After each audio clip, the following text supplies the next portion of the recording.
Hello everyone, तो चलिए करते हैं हम लोग हमारी रैपिड फायर सीरीज में कुछ नेक्स्ट सेट ऑफ क्वेश्चंस। पहला क्वेश्चन आप लोगों के सामने आ रहा है कि एजुकेशन इंस्टीट्यूशंस में जो रिजर्वेशन है in the seats, reservation of seats in the favour of एससीज and STs is governed by which article of the constitution of India.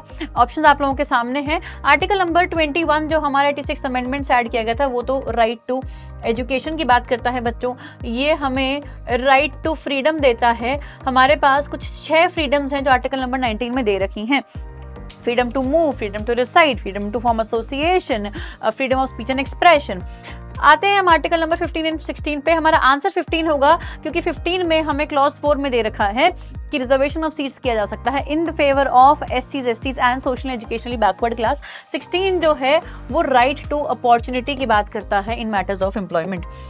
चलिए नेक्स्ट क्वेश्चन पे आते हैं। Among the following defines legal right as a legally protected interest. मैंने आप लोगों को बोला है जहां पे भी इंटरेस्ट आ गया तो आपको देखना है कि आयरिंग आंसर होगा, तो सी हमारा आंसर होगा। आयरिंग ने ही जो हम इंटरेस्ट थ्योरी पढ़ते हैं लीगल राइट्स की वो प्रपाउंड की थी।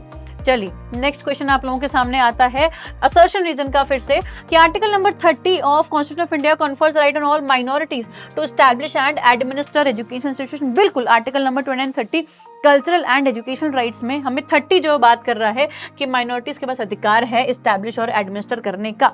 रीजन कह रहा है the right to establish and administer education institution by the minorities is based solely on religion. जी नहीं, रिलीजन एंड लैंग्वेज दोनों पे बेस्ड है, तो ये भी हमारा ए करेक्ट होगा और आर इनकरेक्ट होगा। ये हमारे कुछ क्वेश्चंस थे अपकमिंग टू एग्जामिनेशन के लिए। ऐसे ही और रैपिड फायर सीरीज के लिए मेरे साथ जुड़े रहिएगा।